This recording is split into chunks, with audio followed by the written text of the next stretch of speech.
How's it going, guys? Welcome back to the channel. Today we're going to be looking at Drest'Agath from the Ny'alotha raid on normal difficulty. As far as tanking encounters go, this one looks like it's going to be absolutely hellish, but it's actually really not, especially on normal. It's actually amazingly simple and shouldn't really cause you any problems, even on your first pull. As long as you know what you're looking to avoid and where you're going to be placing your volatile seeds, you should be absolutely fine.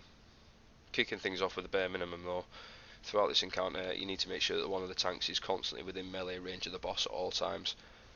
This is to prevent the boss casting Void Grip, which essentially grips the target and pulls them towards him. If the player reaches him, they're stunned for 5 seconds.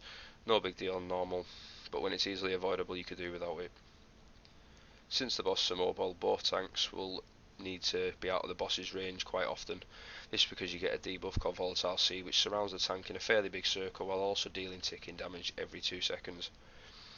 You need to take this seed to an ad and ensure that after 10 seconds nobody from your party is stood within the circle, as when the seed expires it'll trigger a volatile detonation which basically causes 60% damage taken as a debuff on any tentacles or party members inside your circle. You should call out how long you have left on your seed just to be safe and so that the DPS know when to move away, because you don't want to be dropping this on them, but you do want to be dropping it on the tentacles. The order of tentacles you want to be debuffing is the eyes of Drest'Agath, as they drop some purple patches on the floor which make it so the boss is damageable by the player that ticks it up.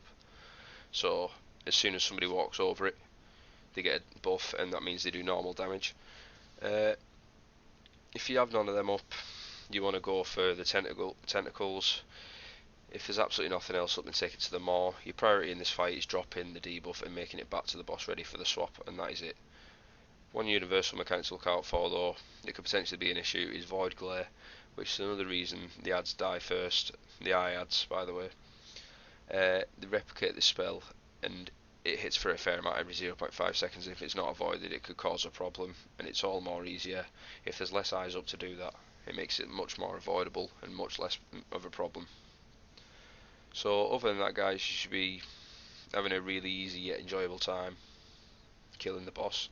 If you found the video helpful, please drop a like, ask any questions in the comments below. Thanks again for watching.